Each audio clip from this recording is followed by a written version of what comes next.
35 seconds of logos. Sure, I'm glad Ian Holm is here to remind me of that unpopular trilogy of movies that came out more than 10 years ago.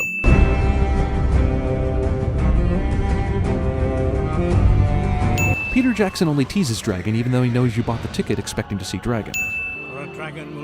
This is a lot of exposition even for a Lord of the Rings movie. It began as you might expect. If he's writing all this to Frodo, why does he need to do the whole "it began in a hole in the ground" crap?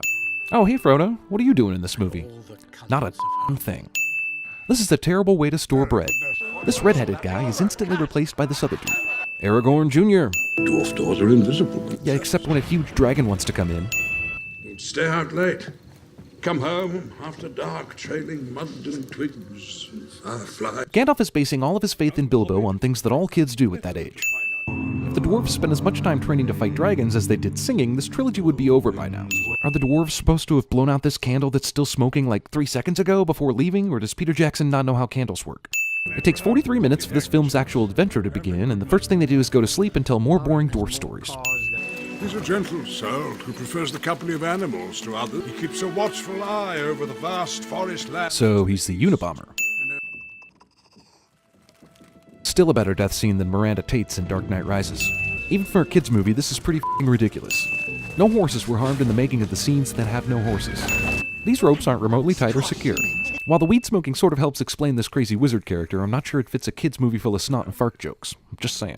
They will outrun you. These are Roscabel rabbits. I'd like to see them try. On the one hand, this guy just smoked weed, but on the other hand, he knows a lot more about rabbits than I do, so let him go. Radagast immediately forgets his objective is to lead the orcs away from the dwarves and just goes in circles.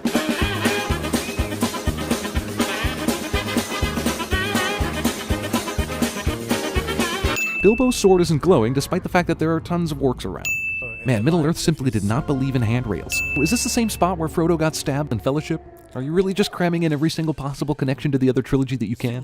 It's his excessive consumption of mushrooms. Jeez, the guy smokes weed and does shrooms? I think maybe all it takes to be a wizard in Middle-earth is a drug habit and a robe.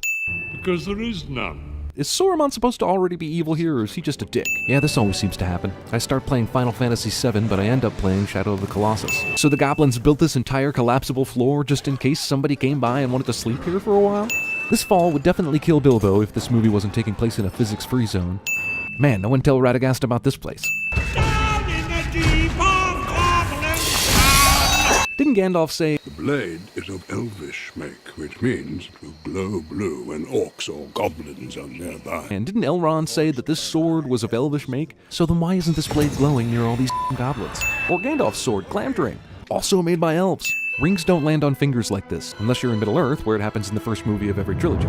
You can totally tell where the video game and the movie sort of became one. See, no physics allowed in Middle-earth. We're supposed to care about this perilous journey that isn't remotely perilous for anyone. This kill is lucky, but this kill is downright inexcusable. How does this blow not take his face right off? A minute ago, Azog wanted Thorin to himself, then he changes his mind and orders a henchman to do it, giving Bilbo just enough time to save the day. Eagles? Again? Is that the only way Tolkien knows how to resolve things? This rock looks like a bear. What is this, Cars? This is the single stupidest place the Eagles could possibly have dropped off the dwarves, and now they have to make a dangerous climb down a steep f***ing rock. Wait, that's the Lonely Mountain? Well, why didn't the Eagles just fly them all the way there? Take them like 15 minutes. I mean, seriously, what do the Eagles have to be doing right now that was unimportant enough to stop doing it to come rescue the dwarves, but that they couldn't also spend a few more minutes to fly them all the way to their f***ing destination?